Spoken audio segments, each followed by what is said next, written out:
So இதெல்லாம் தான் purchase பண்ணது. ரொம்ப வித்தியாசம்னு சொல்ல முடியாது, ஓகேலா. ஆனால் வந்துட்டு சம்டைம்ஸ் வந்துட்டு பாய் ஒன் ஃப்ரீ ஒன்னு விற்பாங்க. ஸோ அதெல்லாம் நம்ம கிராப் பண்ணிக்கலாம். ஏன்னா மோஸ்ட்லி வந்துட்டு எக்ஸ்பைரி டேட் வந்துட்டு முடிய போகுதுன்னா, கிட்ட வர போகுதுன்னா அந்த மாதிரி பாய் ஒன் ஃப்ரீ ஒன் விற்பாங்க. இல்லைன்னா ஓகே நார்மலாக கூட இருக்கும், ஆனால் ரொம்ப குறைவுலாம். பட் மற்றபடி ப்ரைஸ்லாம் வந்துட்டு ஏதோ ஓகே, ரொம்ப டிஃப்ரென்ஸ் அப்படின்னு சொல்ல முடியாது. ஓகேலா. நம்ம செலக்டிவாக இருக்கணும், பார்த்து சூஸ் பண்ணணும். தென் இவ்வளோ தான் பர்ச்சேஸ் பண்ணது. மோஸ்ட்லி வந்து பிஸ்கட்ஸ் டிஃப்ரெண்ட்டாக ட்ரை பண்ணணும்னு ஆசை.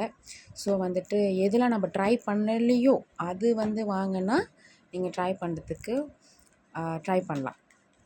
மற்றபடி கிட்கேட்டு இதெல்லாம் நார்மல் தான். பட் அங்கே வந்து கொஞ்சம் விலை குறைவு. இது ஒன்றும் குறைவு தான்.